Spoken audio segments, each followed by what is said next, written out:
है तो दोनों के ऊपर कोई पहाड़ नहीं गिरता है। दोनों धर्मों के लोगों ने संयम रखना चाहिए था और चाहिए और रखा भी है, ऐसा नहीं है। लेकिन महाराष्ट्र में कुछ जगह पर ये जो नव हिंदुत्ववादी है, कल तक किसी और पार्टी में थे, हाँ, कल तक आरएसएस को गालियां दे रहे थे, कल तक बीजेपी को गालियां दे रहे थे, कल तक वीर सावरकर को गालियां दे रहे थे। अब बीजेपी आ गए और बीजेपी में आकर पावन हो गए और अब यहाँ आकर जिस तरह से उनकी भाषा चल रही है वो ठीक नहीं है भाई। मुसलमानों के लिए अलग दुकान, हिंदुओं के लिए अलग दुकान, ऐसा देश चलता है क्या? ऐसा कभी देश अखंड रहता है क्या? एक जगह पे हम अखंड हिंदुस्तान की बात करते हैं और हिंदुस्तान में ही आप दो राष्ट्र बना रहे हैं, एक हिंदू राष्ट्र मुसलमान में, दूसरा मुसलमानों का राष्ट्र हम बना रहे हैं। यही हालत 1947 से पहले, विभाजन से पहले हमारे देश में थी। तब डॉक्टर आम्बेडकर जी ने कहा था कि भारत में मैं दो राष्ट्र देख रहा हूँ, हिंदू और मुसलमान। ये ठीक नहीं। बीजेपी सर, और एक बात कि आपने उसी में लिखा है, मोहन भागवत जी की आपने तारीफ की है, कहा है कि मोहन भागवत जी कहते हैं हिंदू मुस्लिम का डीएनए सेम है, लेकिन अभी जो न्यूली ज्वाइंट है उनको ये अग्री नहीं है, तो ये कौन है? देखिए, मोहन राव भागवत जी बार बार इस प्रकार के बयान देते हैं कि हिंदू मुसलमानों ने एक साथ काम करना चाहिए, हाँ, हमारा उनसे कोई झगड़ा नहीं है, हमारा डीएनए एक है दोनों का। ये अगर मोहन भागवत साहब का बयान बार बार आता है तो अमल कौन करेगा? आपकी पार्टी सत्ता पे है, बीजेपी तो आपकी पार्टी है ना, कितने भी वो नाक है हाथ ऊपर करे, लेकिन बीजेपी तो उनकी पार्टी है, उनकी बनाई हुई पार्टी है, आपका नियंत्रण में आपकी पार्टी है। तो जिस प्रकार के लोग बीजेपी में शामिल हुए हैं और शामिल किए हैं, उनके ऊपर नियंत्रण कौन रखेगा? उनके जो मुंह चल रहा है उनको सिलाई कौन मारेगा? आप देश का माहौल बहुत बिगाड़ने की कोशिश कर रहे हैं। आप लोग तो औरंगजेब की जो कब्र है उसको हटाने की बात की जा रही है, पर सरकार इसमें चुप है, माहौल खराब हो रहा है। सरकार चुप नहीं, सरकार ने वहाँ सीआरपीएफ का प्रोटेक्शन दिया है।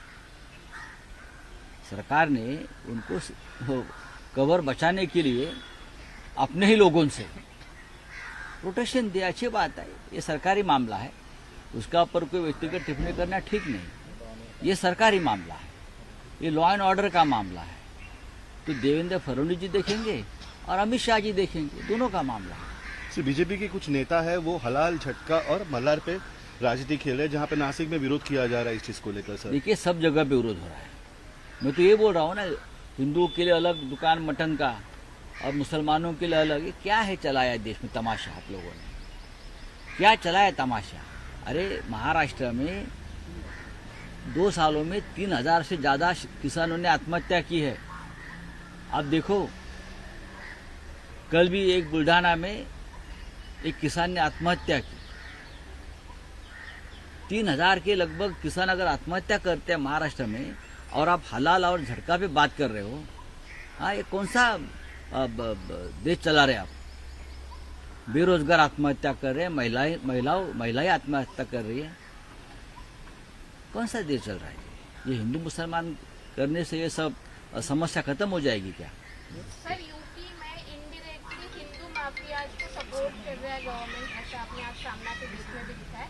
और दूसरी तरफ ये भी कहा है कि मोदी जी को हाइड करना था जो भी ट्रम्प ने डिसरिस्पेक्ट किया है, इसलिए ये हिंदू। हाँ, ये तो सच है। जब भी कोई संकट आता है राजनीतिक या सरकार घिर जाती है तो हिंदू मुसलमान का एक मामला उठा लिया जाता है और हमारे लोग भी भ्रमित हो गए हैं। चला बोला सर, तेच रोकटोकच्या संदर्भात काय?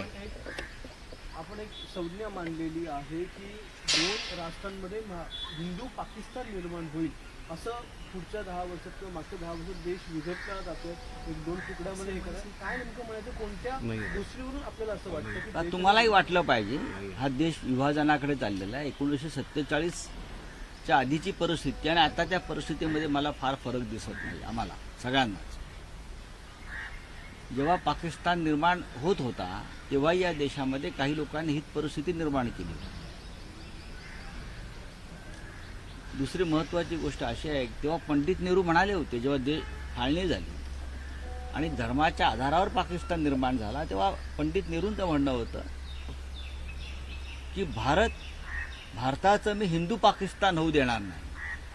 म्हणजे धर्मांध लोकांच्या हातामध्ये कोणी असतील, हिंदू किंवा मुसलमान, हा देश मी जाऊ देणार नाही. आज दुर्दैवानं हा देश त्याच प्रकारच्या लोकांच्या हातामध्ये गेलेला आहे. बजरंग दल असेल, विश्व हिंदू परिषद असेल, राष्ट्रीय स्वयंसेवक संघ असेल, यांचं स्वतःवरचं नियंत्रण संपलेलं आहे. आणि यांना फक्त दंगली घडवणं, मशिदींवर हल्ले करणं, हिंदू तरुणांची डोके भडकवणं, या महाराष्ट्रामध्ये 3000च्या आसपास आत्महत्या गेल्या काही काळात झालेल्या आहेत शेतकऱ्यांच्या. ह्याच्यावरती आतापर्यंत राष्ट्रीय स्वयंसेवक संघानं आता एकदा तरी आपली भूमिका व्यक्त केली आहे का? बजरंग दल असेल, विश्व हिंदू परिषद असेल, ही शेतकरी जे मेले ते हिंदू नाही आहेत का? महाराष्ट्रासारख्या प्रगत राज्यामध्ये, कृषीप्रधान राज्यामध्ये 3000च्या आसपास शेतकरी आत्महत्या करतात. आणि या देशावर राज्य करू करणारे आमचे राष्ट्रीय स्वयंसेवक संघाचे प्रमुख लोक, ज्यांना देशाचं नाव बदलायचं आहे, धार्मिक अधिष्ठानं करायची आहेत, किंवा बजरंग दलाचे कार्यकर्ते असतील त्यांना जे भडकवलं जातं आहे, किंवा इतर काही संघटना आहेत, शेतकऱ्यांच्या आत्महत्यावरती आमचे सरसंघचालक मोहनराव भागवत यांनी कधी बोलला ते तुम्हाला दिसतंय का? बेरोजगारीवरती कधी बोलले आहेत? महागाईवर कधी बोलले आहेत?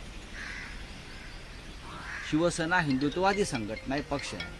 आम्ही शेतकऱ्यांच्या आत्महत्या, महागाई, बेरोजगारी हा सुद्धा विषय घेऊन राजकारणामध्ये आहोत. आम्ही लोकांच्या पोटावर आधी बोलतो. पोटात अन्न नाही आणि हिंदुत्ववाद करून बसलेला आहात तुम्ही. आणि तू अशा प्रकारचा महाराष्ट्र हा पेटवायला निघाल्यात काही लोक. अशानं या राज्याची राख रांगोळी होईल. हे राज्य नष्ट होईल छत्रपती शिवाजी महाराजांचं आणि बाळासाहेब ठाकरेंचं. हे राज्य नष्ट व्हावं असं काही लोकांना सुपारी देऊन भाजपमध्ये पाठवले का? हे कालपर्यंत वीर सावरकरांना शिव्या घालत होते, कालपर्यंत राष्ट्रीय स्वयंसेवक संघाला हापचड्डेवाले म्हणत होते, देवेंद्र फडणवीस नरेंद्र मोदींना शिव्या घालत होते. ते आज आम्हाला हिंदुत्व शिकवत आहेत. आणि हिंदू मुसलमान, याला दुकान वेगळं मटणाचं, त्याला दुकान मटणाचं वेगळं. देवेंद्र फडणवीस हे जर संवेदनशील मुख्यमंत्री असतील तर ते हे सहन कसं करतात? सरसंघचालक यांना राष्ट्राची खरोखर चिंता असेल तर हे सहन कसं करतात? अशा प्रकारचे हलाल आणि झटके कारण नसताना ते सहन कसे करतात? याच्यामुळे हिंदुत्वाला झटका बसणार आहे. दुसरा एक महत्त्वाचा प्रश्न, जसं देशामध्ये हिंदू मुस्लिम वातावरण, तसं महाराष्ट्रामध्ये गेल्या 3 ते 4 दिवसांपासून औरंगजेबाच्या कबरीचं राजकारण सुरू आहे. आणि अशी धमकी देखील, काल इशारा देखील दिलेला आहे विश्व हिंदू परिषदेने बजरंग दलाने की जर ही कबर हटवली नाही महाराष्ट्रातून तर आम्ही बाबरीची पुनरावृत्ती करू. यांनी कुठे केली बाबरीची पुनरावृत्ती? यांनी केली. ते पळून गेले, आम्ही होतो, आमच्यावर अजून खटले सुरू आहेत. हे कुठे होते? हे जे म्हणतायत ना आम्ही हे करू, आम्ही ते करू, 400 वर्षापूर्वीची कबर खोदायला निघालेले आहेत. म्हणून तर म्हणतोय ना की 3000 शेतकऱ्यांच्या कबरी चिता जळाल्यात, त्याच्यावर बोला. या महाराष्ट्रामध्ये 3000 शेतकऱ्यांच्या चिता आत्महत्या केल्या त्यांनी, आत्महत्या. त्याच्यावरती कोणाला संवेदना नाहीत? या 3000 शेतकऱ्यांना काय औरंगजेब कबरीतनं उठला आणि आत्महत्या करायला लावली? याच्यावर उत्तर द्यावं ना. महागाई बघा, बेरोजगारी बघा, लोक रस्त्यात.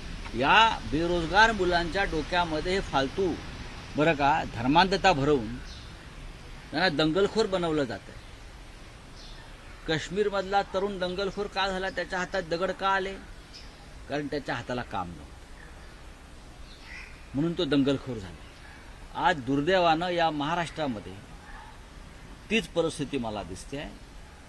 हे कटू सत्य आहे. या सगळ्या महत्त्वाच्या विषयांवरून, म्हणजे बेरोजगारी, महागाई, ह्या सगळ्या महत्त्वाच्या विषयांवरून लक्ष हटवण्यासाठी महागाई, बेरोजगारी बरं का, शेतकऱ्यांच्या आत्महत्या, यावरून लक्ष हटवण्यासाठी प्रत्येक पावलापावलावर हिंदू मुसलमानांचा प्रश्न निर्माण केला जातो आहे. प्रत्येक पावलापावलावर. मी उदय सामंत यांचं अभिनंदन करतो. त्यांनी राजापुरामध्ये संयमानं भूमिका घेऊन दोन समाजामध्ये जो तेढ निर्माण झाला होता तो संपवायचा प्रयत्न केला. कोकणामध्ये अशा दंगली कधी घडल्या नव्हत्या. हां, हे कालचे पादरे पावटे आले हिंदुत्वाच्या नावानं आणि दंगली घडवत आहेत कोकणामध्ये हिंदू मुसलमानच्या नावावर. कोकणाची राख रांगोळी करायची. उदय सामंतांनी, मी आज वाचलं की त्यांनी एक संयमाची भूमिका घेतली राजापूर आणि रत्नागिरी भागामध्ये, आणि त्यांनी दोन्ही समाजामधला जो तेढ होता निर्माण केला काही लोकांनी, तो नष्ट केला. पण उदय सामंत ज्या पक्षाचे शिवसेना शिंदे गट, त्याच गटाच्या खासदारांनी सगळ्यात पहिली ही मागणी केली होती. म्हणजे नरेश मस्के यांनी संसदेत मागणी केली की ही कबर जी आहे ती सुरक्षा काढून टाकावी, ती कबर हटवावी. नाही, ते दोन ग्रस्त आहेत, त्यांनी जावं. जसं आम्ही गेलो होतो अयोध्येत बाबरीसाठी, सगळे त्या काळात गेलो होतो ना, बाळासाहेब ठाकरेंचा आदेश होता, तसं त्यांनी जावं ना. त्यांच्या पक्षाचा तसा आदेश असेल तर त्यांनी पक्षाचा, म्हणजे त्यांचे पक्षप्रमुख जे आहेत अमित शहा, जर त्यांच्या पक्षप्रमुख अमित शहांचा आदेश असेल तर त्यांनी जावं, करावं. बघूया मग आंतरराष्ट्रीय स्तरावरती त्यांना प्रसिद्धी मिळेल. करावं ना, बोलतात कशा. 400 वर्षापूर्वीच्या कबरी खणाला निघालेल्या आणि महाराष्ट्राची कबर होताना दिसते, आम्हाला थडगं होताना दिसते या राज्यामध्ये.